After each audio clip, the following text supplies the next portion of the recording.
слабый адам, значит, ол қол көтерсе әйел адамға. Қалып жағдай ғой. Қазір нарықтағы. Дос балдарымның да арасында бар. Типа сондай болады дейді да. Жоқ, мен өзім дәжіп көрген жоқпын. Жоқ, біреу ұрғанын көрдіңіз бе? Жалпы енді білмеймін өзі. Зон болады. Біз айтамыз, болмайды, ұруға болмайды, бүйтуге болмайды, сөйтуге болмайды. Женщина сама позволяет.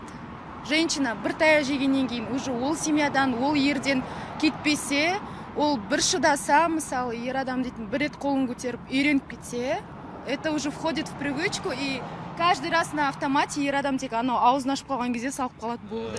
Дұрыс емес енді ол зат бар ғой. Енді ер адамның әйел адамға қол көтеру дейтін, қалай айтсам болады, еркек емес ез дейтін сөз болып тұр ғой. Әйел адамға қол көтереді дейтін ез ғой. Сөздің шыны керек. Зомбылық деген отбасындағы. Жалпы негізі енді ұрыс керісі семья болғасын болады ғой, болмайды емес. Бірақ енді ұрып соғу, қол көтеруге мен өзім қандай онда баланы болсын, я болмаса әйел адамды болсын, жалпы қарсымын өзімді. Қолдамаймын да. Көріп отырық неше түрін қазір да. Енді ол масқара ғой действительно. Баласының анасы өзінің адамы қасында алған деймін да, енді өзінің адамы ғой енді.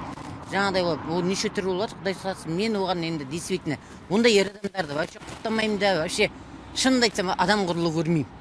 Ол мысалға нағыз не адам деп ойлаймын жаңағы. Не деп айтамын? Слабый адам деп айтамын да. Ер адам соны әйел адамға күш көрсететін болса.